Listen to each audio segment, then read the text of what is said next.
అదేందో మాకు క్లియర్ చేయండిగా కోరుతున్నాం. బాపట్ల జిల్లా చీరాల గవర్నమెంట్ హాస్పిటల్లో శక్తి టీం అవగాహన కార్యక్రమం జరిగింది. డీఎస్పీ మోహిన్, ఐపీఎస్ ఉమామహేశ్వర్ ఆదేశాల మేరకు సిహెచ్ సునీత నాయకత్వంలో డాక్టర్లు, నర్సింగ్ సిబ్బంది పాల్గొనే శక్తి యాప్ ఉపయోగం 112-1098-181 help line, cyber crime, driving licence, helmet, betting యాప్ల ప్రమాదాలపై అవగాహన కల్పించారు. 110 మంది సభ్యులు పాల్గొన్న ఈ కార్యక్రమంలో విజయవంతమైన డాక్టర్లు, నర్సింగ్ స్టాఫ్కు ధన్యవాదాలు తెలిపారు.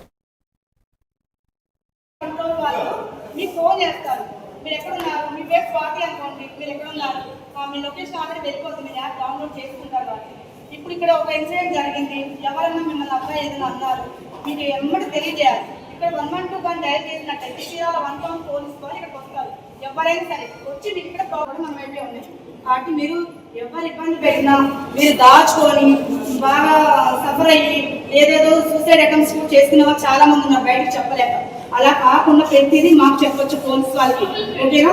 అలాగే ఇప్పుడు సైబర్ క్రైమ్స్ జరుగుతుంది. మనకు ఒక చిన్న ఏదైనా మెసేజ్ వచ్చింది, మనకు ఆర్డర్ పెట్టినప్పుడు వాళ్ళు ఓటీపీ చెప్పంటారు.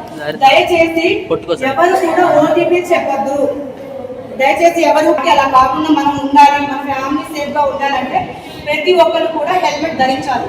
అలాగే 18 సంవత్సరాలు నిండిన ప్రతి ఒక్కరు లైసెన్స్ అప్లై చేసుకోవాలి. లైసెన్స్ ఉండాలి, లైసెన్స్ ఉంటేనే మనం బండి నడపాలి, ఓకేనా? కాబట్టి మీరు ప్రతి ఒక్కరు లైసెన్స్ తీసుకోండి. బండి డ్రైవ్ చేసేటప్పుడు కంపల్సరీగా